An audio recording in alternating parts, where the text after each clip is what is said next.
ফেব্রুয়ারিতে গণভোট, গণভোটের সংস্কারের পক্ষে না বিপক্ষে? আমি অবশ্যই পক্ষে। আমি জুলাই সনদ, যে জুলাই সনদের বাস্তবায়ন দেখতে চাই। জুলাই যোদ্ধা যাদের তাদের কে স্বীকৃতি দিতে চাই, তাদের স্বীকৃতি দেওয়ার জন্য আমি ভোটের পক্ষে আছি। গণভোটের পক্ষে আছি ইনশাআল্লাহ। গণভোট হলে ভালো হবে, জনগণের আকাঙ্ক্ষা একটা পূর্ণ হবে। গণভোটটা হোক, এটাই চাই।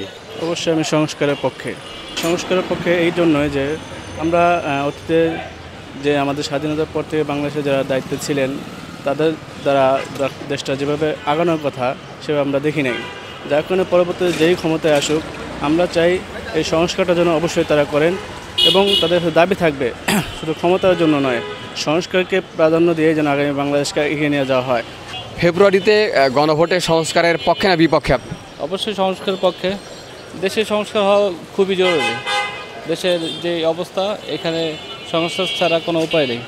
সংস্কারের পক্ষে ভোট দিবেন না বিপক্ষে ভোট দিবেন? না, আমরা তো সাধারণ জনগণ, আমরা সাধারণ মানুষ। আমরা সাধারণত এই জুলাই আগস্টে যে আন্দোলন হয়েছে 2024 সালে, অনেক মানুষ শহীদ হয়েছে সেখানে। এখানে একটা সংস্কারের লক্ষ্যে তো আমরা এই আন্দোলন করছে, যারা শহীদ হয়েছে এবং যারা আহত হয়েছে।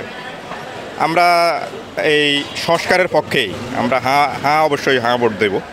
যদি সংস্কার মানে গুণগত সংস্কার, যেটা দেশের পরিবর্তন আসবে, শাসকের পরিবর্তন আসবে, যে শাসক স্বৈরশাসন হবে না। এই যে গণভোট এবং সংস্কার সব কিছু মিলে আপনি কি বলবেন, সংস্কারের পক্ষে আছে না বিপক্ষে? পক্ষে আছি।